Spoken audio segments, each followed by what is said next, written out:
One India Kannada YouTube ಚಾನಲ್ಗೆ ಸ್ವಾಗತ. ನಾನು ಸಂದೀಪ್. IPL 10ನೇ ಆವೃತ್ತಿಯ 3ನೇ ಪಂದ್ಯವಾದ ಇಂದು ಕೋಲ್ಕತ್ತಾ ಮತ್ತು ಗುಜರಾತ್ ತಂಡ ಹಣಾಹಣಿಯನ್ನು ನಡೆಸ್ತಾ ಇದೆ. ಈ ಒಂದು ಪಂದ್ಯದಲ್ಲಿ ಟಾಸ್ ಅನ್ನು ಸೋತು ಬ್ಯಾಟಿಂಗ್ ಅನ್ನು ಮಾಡ್ತಿರುವಂಥ ಗುಜರಾತ್ ತಂಡ ಆರಂಭಿಕ ಆಘಾತವನ್ನು ಅನುಭವಿಸ್ತಾ ಇದೆ. ಹೌದು, ಸದ್ಯದ ಸ್ಥಿತಿಯಲ್ಲಿ ಗುಜರಾತ್ ತಂಡ 72 ರನ್ಗಳನ್ನು ಬಾರಿಸಿ 2 ವಿಕೆಟನ್ನು ಕಳ್ಕೊಂಡಿದೆ. ಸದ್ಯ ಜೇಸನ್ ರಾಯ್ ಮತ್ತು ಬ್ಲೆಂಡಮ್ ಮೆಕಲಮ್ ಅವರ ಒಂದು ದೊಡ್ಡ ವಿಕೆಟನ್ನು ಕಳ್ಕೊಂಡಿರುವಂಥ ಗುಜರಾತ್ ತಂಡ ಸಂಕಷ್ಟದಲ್ಲಿದೆ ಅಂತಲೇ ಹೇಳ್ಬೋದು.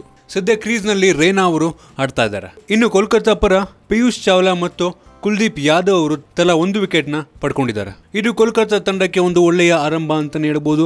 ಕಾರು ನೋಡಬೇಕಾಗಿದೆ, ಒಂದು ಕೋಲ್ಕತ್ತಾದ ಬೌಲರ್ಗಳು ಎಷ್ಟು ರನ್ಗಳಿಗೆ ಈ ಒಂದು ಗುಜರಾತ್ ತಂಡವನ್ನು ಕಟ್ಟಾಕ್ತಾರೆ ಮತ್ತು ಎಷ್ಟು ಒಂದು ಟಾರ್ಗೆಟನ್ನು ಗುಜರಾತ್ ನೀಡುತ್ತೆ ಅಂತ ಎಲ್ಲರಲ್ಲೂ ಒಂದು ಕುತೂಹಲ ಇದ್ದೇ ಇದೆ. ನಿಮಗೆ ಅನ್ಸುತ್ತೆ ಗುಜರಾತ್ ಎಷ್ಟು ರನ್ಗಳ ಒಂದು ಟಾರ್ಗೆಟನ್ನು ನೀಡುತ್ತೆ? ಇದ್ರ ಬಗ್ಗೆ ಕೆಳಗಡೆ ಕಾಮೆಂಟ್ ತಿಳಿಸಿ. ನಿಮಗೆ ಅಂದರೆ ವಿಡಿಯೋ ಇಷ್ಟ ಆಗಿದ್ರೆ ಲೈಕ್ ಮಾಡಿ, ಶೇರ್ ಮಾಡಿ. ಇದೇ ರೀತಿ ನಮ್ಮ ಬೇರೆ ಬೇರೆ ವಿಡಿಯೋಗಳಿಗೆ ಒನ್ ಇಂಡಿಯಾ ಕನ್ನಡ ಯೂಟ್ಯೂಬ್ ಚಾನಲ್ಗೆ ಸಬ್ಸ್ಕ್ರೈಬ್ ಮಾಡಿ. ಧನ್ಯವಾದ.